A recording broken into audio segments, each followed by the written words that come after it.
Pemirsa masih di IDX Langsung Closing dan kami juga masih menggunakan Anda untuk bisa berpartisipasi di WhatsApp interaktif di 0812 di 8788 di 3723 seperti yang tertera di layar televisi Anda nantinya. Langsung saja kita akan coba lihat saham-saham pilihan yang direkomendasikan dan mungkin saja bisa menjadi salah satu referensi untuk Anda. Dapat Anda saksikan grafis di layar televisi Anda pemirsa, saham pilihan yang pertama datang dari konsumer ada Unilever. Hari ini mengalami penguatan yang cukup signifikan meskipun penguatan lebih ke arah terbatas jelang penutupan sesi kedua.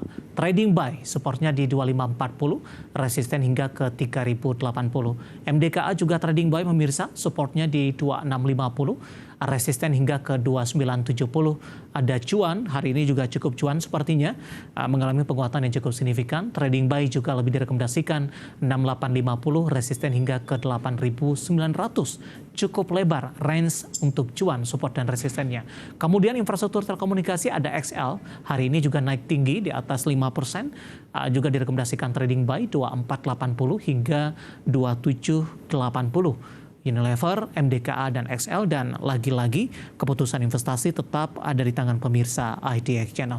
Baik Pak Audi, kita lanjutkan kembali Pak. 4 saham pilihan yang Anda rekomendasikan, semuanya direkomendasikan trading buy Pak Audi.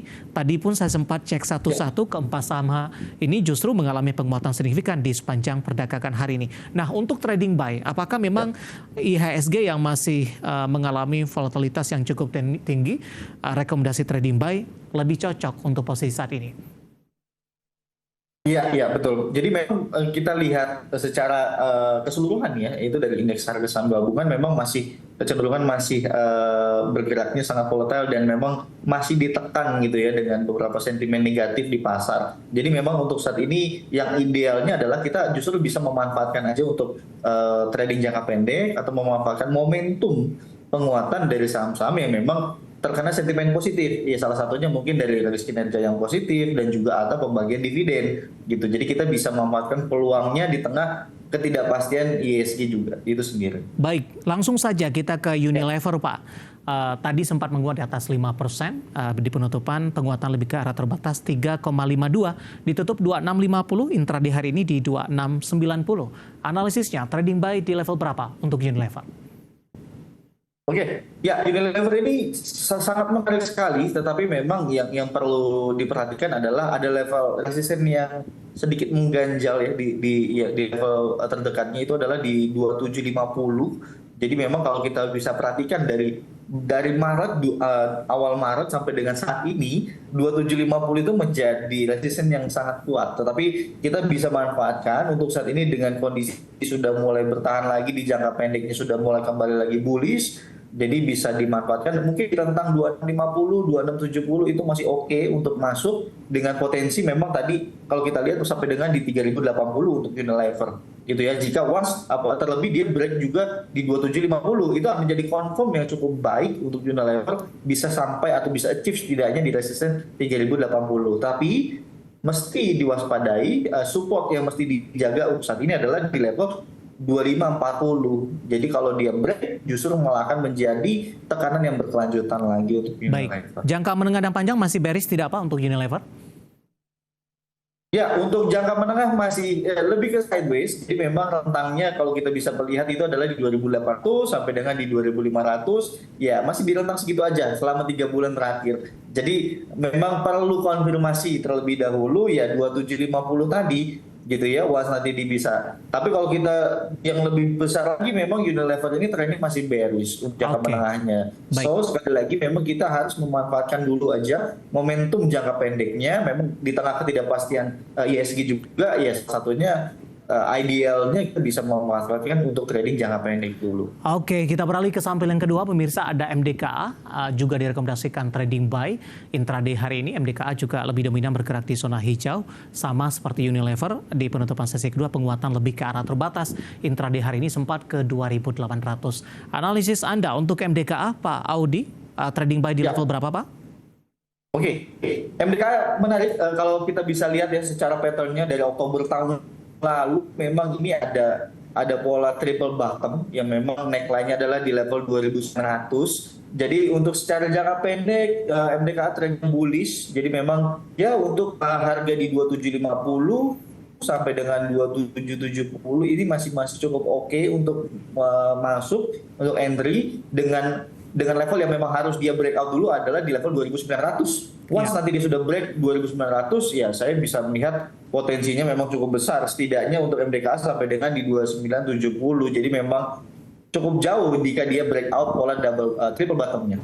Oke, dari MDKA kita beralih ke saham pilihan ketiga maksud saya. Ada saham grup Prayogo Pangestu, ada Cuan. Nah ini juga dari grafis yang sudah disampaikan tadi Pak Audi, support dan resistennya cukup lebar Pak. Apakah memang posisi dari Cuan yang lebih sering naik signifikan meskipun juga mengalami koreksi yang cukup dalam membuat range harga support dan resistennya cukup lebar seperti yang Anda rekomendasikan?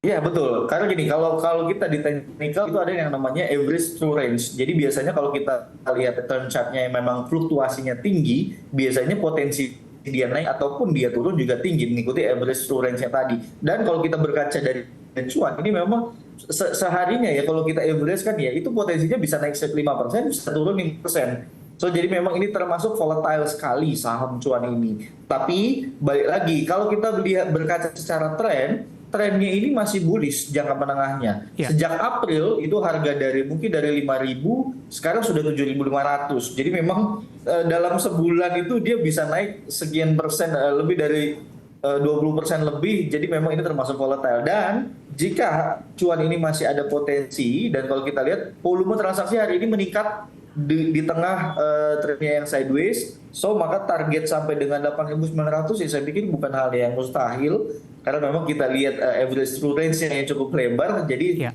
tidak akan terlalu jauh untuk sampai dengan di 8.900. Tapi waspadai sekali lagi jika supportnya di 60 ini gagal tahan, maka kami mengantisipasi akan adanya perubahan tren. Oke, terakhir untuk XL Pak, singkat saja. Ya. Analisis Anda trading buy hari ini juga naik di atas 5%. Oke, jadi Excel hari ini sebenarnya dia sudah melewati batas resisten yang kita lihat itu di 2.600. So untuk hari ini masih cukup oke. Tren juga bullish, jangka pendek bullish, jangka menengah bullish. Indikator MACD juga dalam tren yang positif. Jadi saya pikir resisten sampai dengan 2780 bisa di-achieve. Baik, 4 saham pilihan yang direkomendasikan pemirsa Unilever, MDKA, Cuan, dan Excel lebih ke arah trading buy dan lagi-lagi keputusan investasi tetap ada di tangan pemirsa IDX Channel. Pak Audi, kita masih punya satu segmen lagi, pertanyaan di WhatsApp interaktif kami. Cukup banyak yang masuk hari ini, nanti kita akan coba ulas satu persatu. Dan pemirsa kami akan segera kembali sesaat lagi. Kita sudah sampai di segmen terakhir dan terima kasih juga untuk Anda yang masih bergabung bersama dengan kami. Pak Audi, kita lanjutkan kembali Pak, waktu kita cukup terbatas.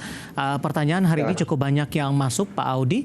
Yang pertama saya akan coba bacakan, saya akan coba cek terlebih dahulu. Ini ada Bapak HDD Jien, tidak menyebutkan lokasinya di mana, menanyakan BRMS ini Pak, mau entry sebaiknya di level berapa dan direkomendasikan tidak untuk BRMS?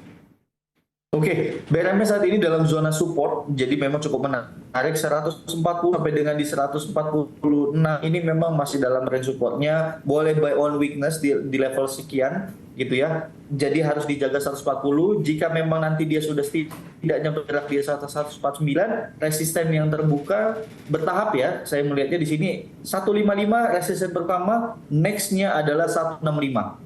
Jadi memang harus diperhatikan. Tetapi batas terakhir BRMS sebagai support ada 140.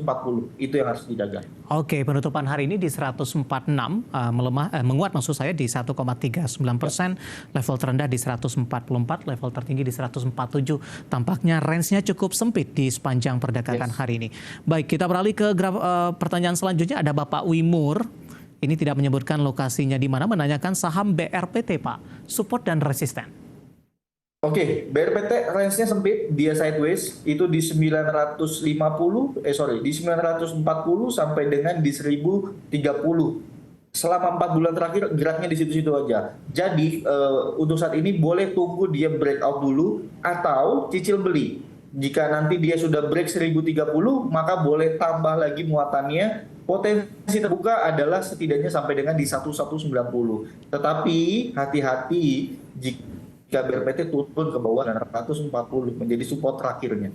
Baik, selanjutnya ada Bapak Anggiat Butar-Butar. Ini tidak menyebutkan lokasinya di mana, menanyakan saham Elsa Pak. Sudah ambil posisi di 400 Pak Audi. Analisis dan rekomendasi Anda untuk Elsa. Elsa good, keep aja dulu, hold aja, apalagi harganya di 400, saat ini di 438, average-nya good, bagus sekali. Mungkin next resistennya untuk di mini jika dia sudah melewati 60, itu sudah mulai siap-siap ya, karena kalau kita memang secara tren juga sudah mulai mendekati zona overbought. Ya. Jadi ini kita antisipasi ya, taking profit wajar gitu ya. Resistennya adalah di 460 untuk minggu ini. Dan untuk support yang mesti dijaga adalah ya selama di atas 420 sebenarnya masih cukup oke kok untuk Elsa.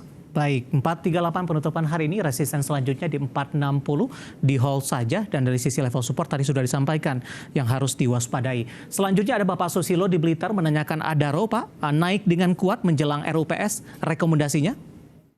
Ya, untuk Adaro salah satu sentimen positif dari emiten tambang adalah biasanya akan membagikan dividen payout ratio yang cukup besar, yield-nya juga cukup menarik. So, jadi untuk saat ini Adaro ada level resisten yang harus dia lewati dulu, itu di 2970. Ya. Kalau minggu ini dia breakout dan sudah ada posisi, boleh di-keep dulu, potensi terdekat adalah resistennya sampai dengan di 3140, dan untuk supportnya ya mungkin batasinya stay di 2.800 itu masih boleh di-keep. Oke, Bapak Valeska dari Jakarta menanyakan saham MKAP, Pak, untuk perkembangan jangka panjang seperti apa? Multikarya Asia Pasifik Raya Tbk 396 menguat di 4,21% di sesi kedua hari ini. Oke. Ya, ini emiten baru IPO ya di tahun ini. Jadi memang untuk saat ini kita bicara secara teknikal dan terlihat volume transaksi. Jadi ketika harga naik tetapi volume transaksi sudah mulai turun, ini harus mulai diwaspadai terlebih dahulu gitu ya. Level yang harus dijaga untuk saat ini 370. Jadi dia masih di atas 370, oke, boleh di-keep dulu. Nextnya resistennya adalah setidaknya sampai dengan di 430. Baik. Oke, jadi memang harus ketat untuk saat ini untuk MKAP karena potensi profitnya tinggi. Sudah menguat signifikan, hampir 100% sepertinya Pak. Dari 150-an ini menguat ke 396, intraday hari ini sempat ke 418. Selanjutnya kita beralih ke Bapak Wijang di Riau menanyakan auto Pak, dengan adanya pembagian dividen arahnya kemana? Ya, oke. Pasca bagi dividen biasanya memang ex-date harga saham itu akan cenderung terkoreksi. Jadi memang untuk saat ini ya level terakhir supportnya memang terlihat di sini adalah di level di 1890 sampai dengan di 1900. Jadi memang sudah masuk dalam supportnya. Jika memang terjaga boleh di-keep dulu atau boleh koleksi yang belum ada buy on weakness dan potensi rebound ya setidaknya bisa nutup gap sebelumnya itu sampai dengan di 2000. Baik. Jawaban untuk Bapak Wijang di Riau untuk auto penutupan hari ini 19.15 melemah di 1,29% dan lagi-lagi keputusan investasi tetap ada di tangan pemirsa IDX Channel. Terima kasih untuk Anda yang sudah bergabung di WhatsApp interaktif kami dan silakan bergabung bersama kami kembali di waktu dan di program sama di perdagangan hari selanjutnya. Pak Audi, terima kasih juga sudah bergabung. Sehat selalu, Pak. Ya, terima kasih. Baik, ada Bapak Octavianus Audi, Head of Customer and Education Kiwam Sekuritas Indonesia. Akhirnya, saya David San Oval dan seluruh kerabat kerja yang bertugas mengucapkan terima kasih dan sampai berjumpa kembali.